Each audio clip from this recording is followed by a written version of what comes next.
Herkese merhabalar, kanalıma hoş geldiniz. Bu videomda sizlere kıyır kıyır midye baklava yaptım.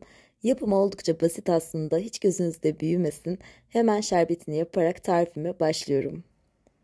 Şöyle küçük bir tencerenin içerisine 200 mililitrelik su bardağıyla 3 su bardağı toz şeker aldım.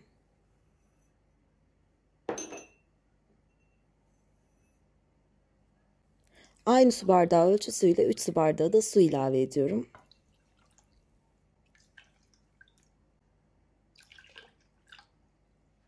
Bir dilim limonu da içerisine attıktan sonra hemen ocağa götürüyorum şerbetimi. Önce karıştıra karıştıra şekerin erimesini sağlıyorum. Daha sonra kaynadıktan hemen sonra ocağı orta ateşe alıp yarım saat boyunca kaynatıyorum şerbetimi. Hemen yoğurma kabıma aldım. İçerisine 1 çay bardağı süt, 1 çay bardağı sıvı yağ, 1 adet yumurta, 1 fiske tuz, 1 yemek kaşığı elma sirkesi ekledim. Üzüm sirkesi de ekleyebilirsiniz. 1 çay kaşığı kabartma tozunu unun içerisine ilave ettim. Bu arada unum 200 mililitrelik su bardağıyla 2,5 su bardağı arkadaşlar. Tam 2,5 su bardağı un ilave ettim bu hamur için. Unumu yavaş yavaş ekliyorum. Daha sonra karıştıramadığım noktaya geldiğimde elimle yoğurmaya geçeceğim.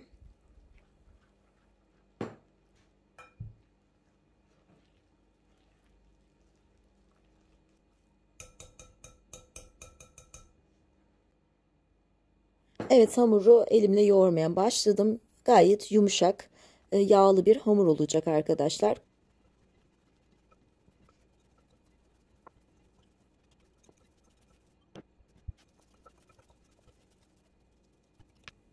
Evet, hamurum artık oldu. Dediğim gibi yağlı ve yumuşak bir hamur olacak. Ölçüler tamdır arkadaşlar. Malzeme listesini açıklama kutusuna da bırakacağım. Şöyle biraz elimle şekil veriyorum, uzatıyorum. Daha sonra tam 16 eşit bezeye ayırıyorum.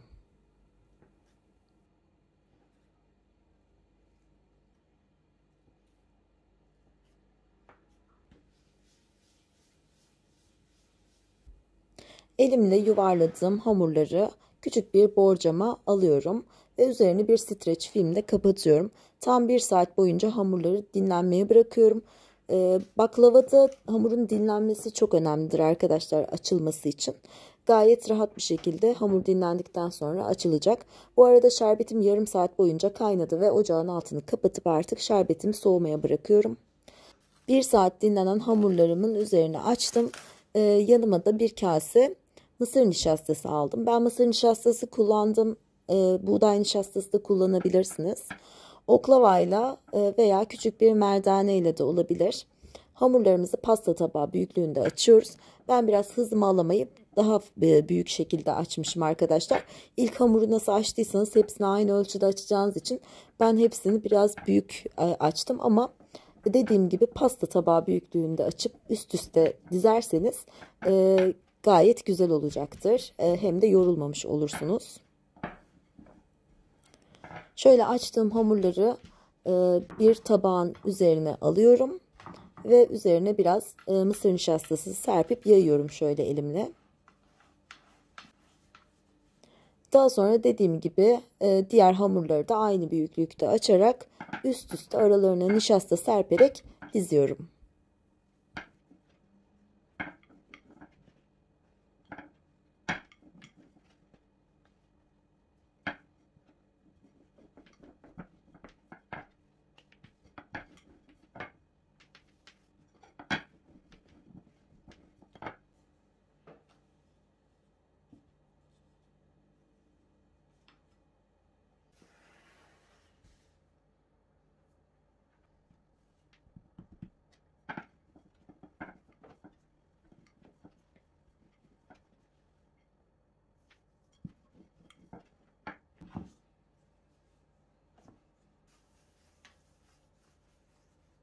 Bütün hamurlarımı hemen hemen aynı ölçülerde açıp üst üste dizdim. Aralarına nişasta serperek en üstteki hamurun üstüne nişasta serpmedim artık.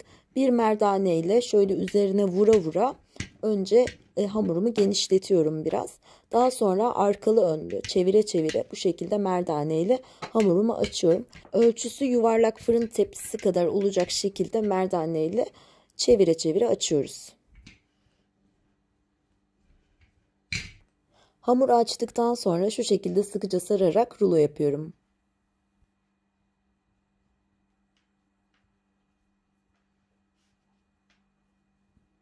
Yaptığım ruloyu hiç beklemeden birer parmak dilimler olacak şekilde kesiyorum.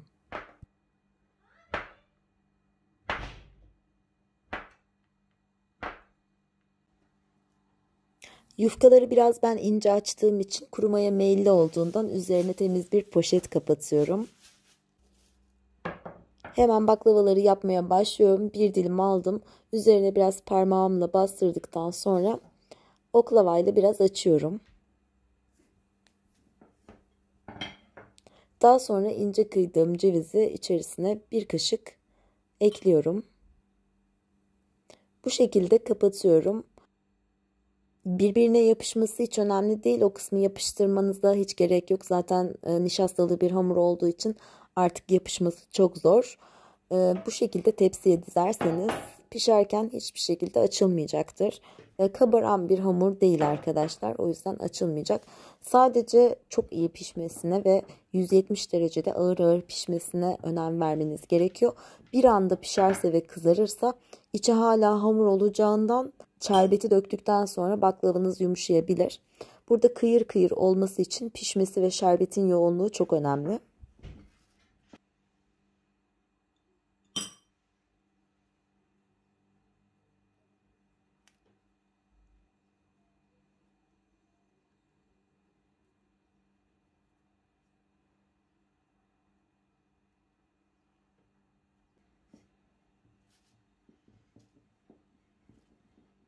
Tepsiye dizdikten sonra tabii tepsiyi yağlamadık. 100 gram tereyağını erittim ve içerisindeki sütü almak için süzüyorum. Sade yağ da kullanabilirsiniz. Bu işlemi yapmanıza gerek yok sade yağ kullanırsanız. Fırçayla tatlımın üzerine sürüyorum. Bu arada fırınımı 170 derece olacak şekilde açtım.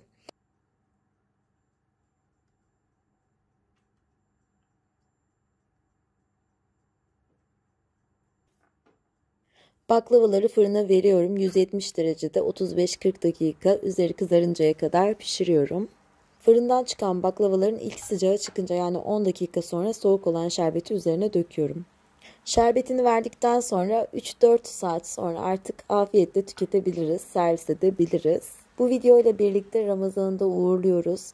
Ramazan'ın girişiyle içim her zaman mutluluk dolar. Çıkmasına da biraz hüzünlenirim aslında. Ama çok mutlu bir bayram geçirmenizi diliyorum. Umarım her şey istediğiniz gibi gönlünüzce olur. Herkesin bayramını kutluyorum. Hepinizi çok seviyorum. Bir sonraki videomda görüşmek dileğiyle. Kendinize çok iyi bakın. Hoşça kalın.